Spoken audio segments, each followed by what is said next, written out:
Hello everyone, and welcome back to my channel.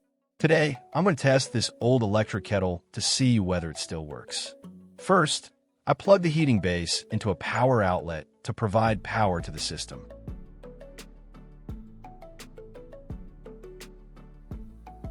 Next, I place the kettle onto the heating base and wait to see if anything happens. However, as you can see, the indicator light does not turn on. Even after waiting for a moment, there are still no signs of operation. This suggests that the kettle is no longer functioning properly.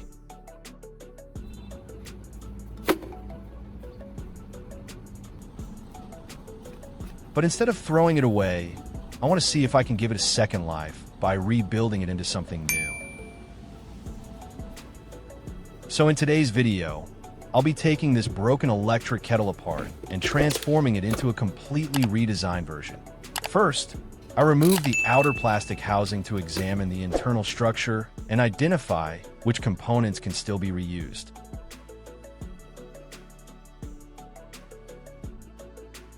After disassembling it, I place the cardboard box next to the teapot to start brainstorming ideas for a new design. Then, I use a pen to trace the outline of the kettle. This will help me determine the overall dimensions and create a template for the rebuild.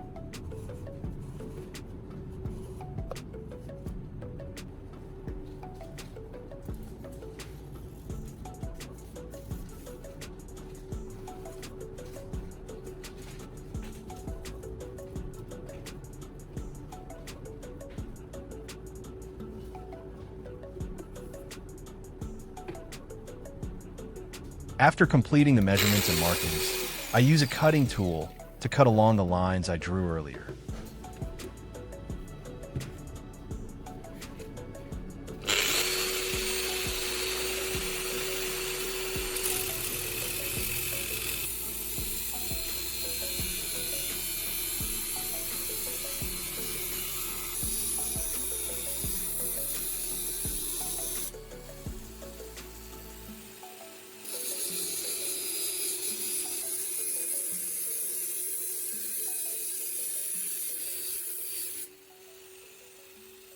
Let me know where you are watching this video from.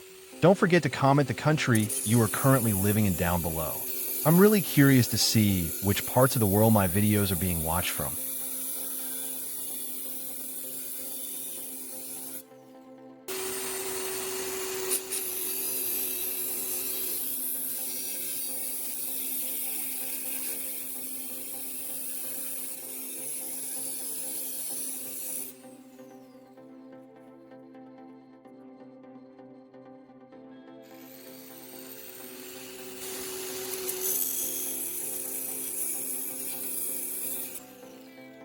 After completing the cutting process, I remove the excess metal sections from the kettle.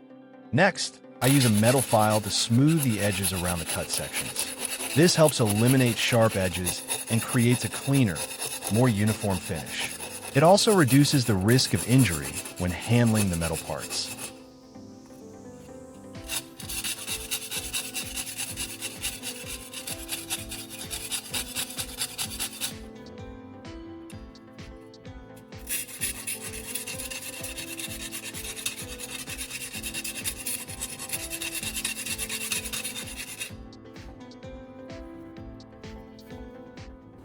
Once the filing is complete, I switch to sandpaper and smooth all the surrounding edges. Sanding improves the surface finish and gives the metal a cleaner, more professional appearance.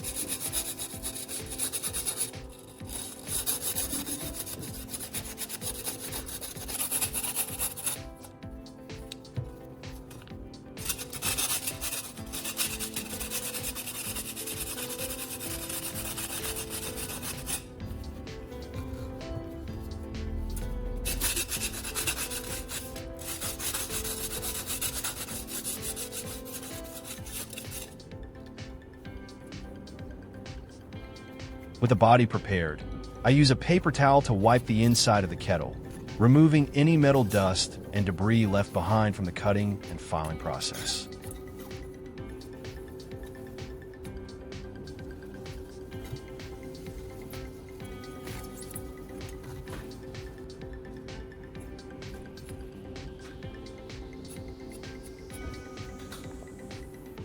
In the next step, I remove the screws that secure the kettle handle.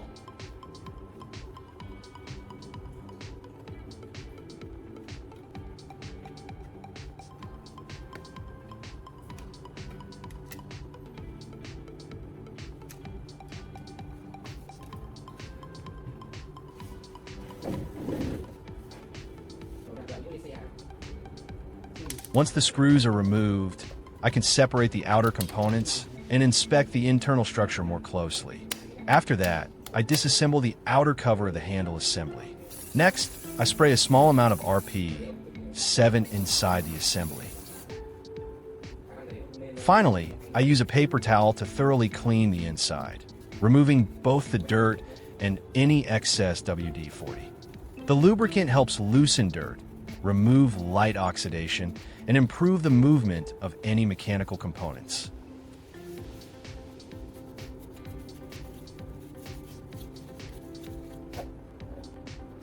Finally, after completing the cleaning process, I reassemble the kettle handle according to its original design.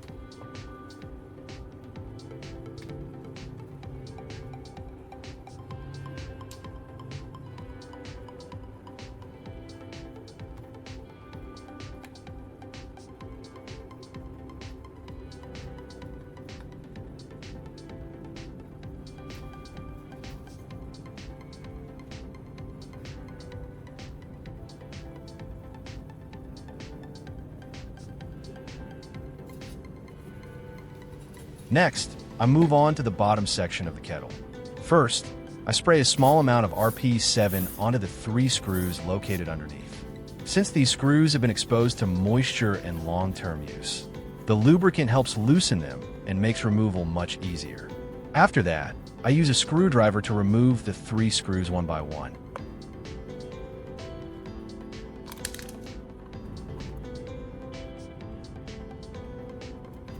Once the bottom cover is opened, I can clearly inspect the internal wiring and electrical components of the kettle.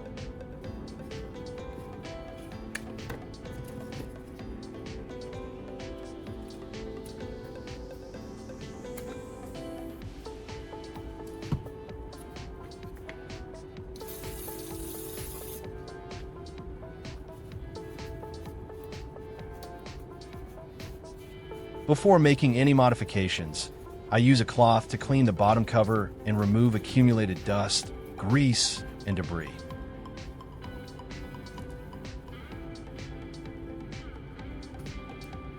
In the next step, I prepare a power cord with an attached plug to serve as the new electrical supply cable for the kettle. First, I strip away the outer insulation to expose the internal conductors.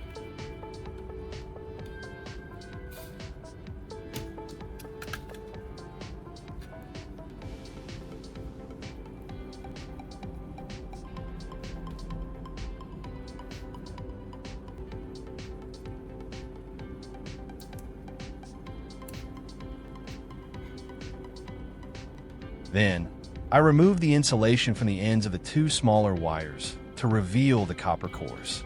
These exposed conductors will later be connected to the kettle's internal electrical system.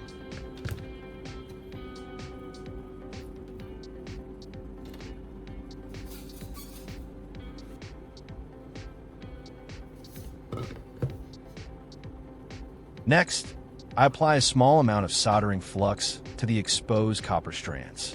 The flux helps the solder flow more evenly and creates stronger electrical connections.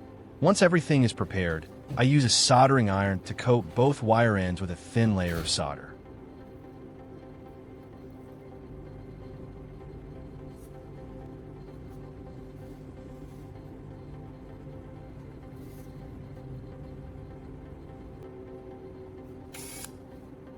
Next, I create a small hole in the bottom cover of the kettle to serve as an entry point for the new power cord.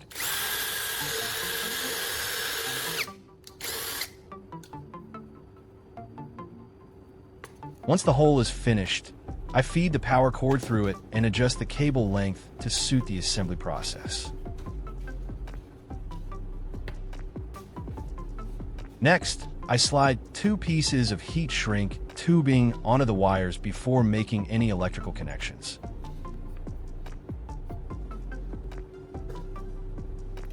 In the following step, I strip the insulation from the wire ends inside the kettle to expose the copper conductors for soldering.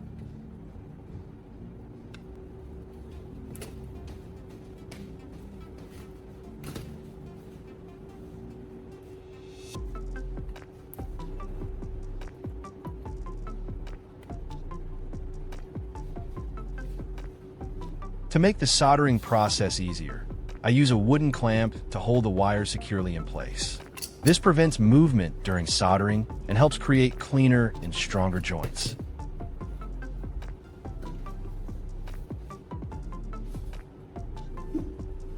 After that, I solder the new power cord to the kettle's original wiring.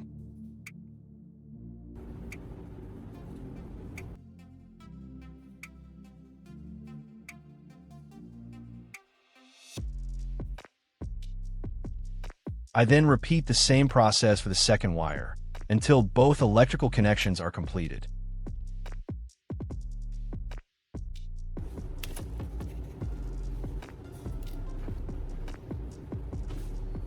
Then, I slide the heat shrink tubing over the joints to provide insulation and protection.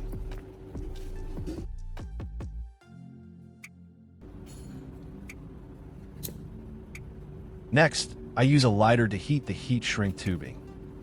Finally, I organize the wiring neatly inside the kettle and reassemble all the components in their original positions.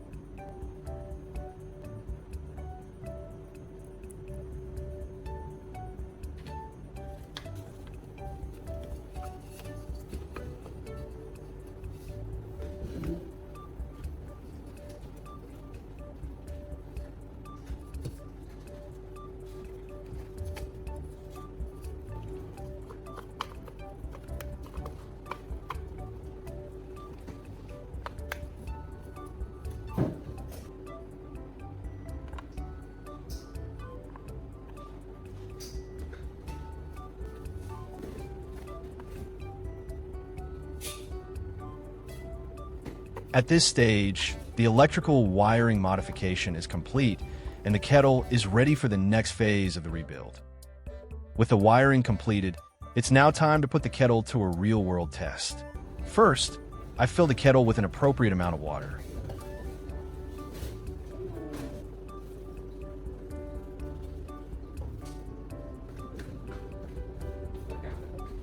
Then, I place an egg inside to test whether the rebuilt system can successfully boil water.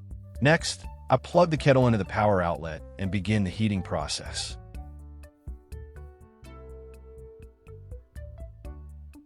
After a short time, small bubbles start forming at the bottom of the kettle. The water temperature rises steadily and visibly.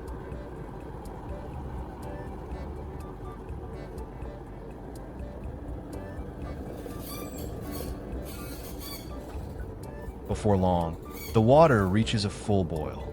This shows that the heating element is still working efficiently and that the electrical system I repaired is operating reliably.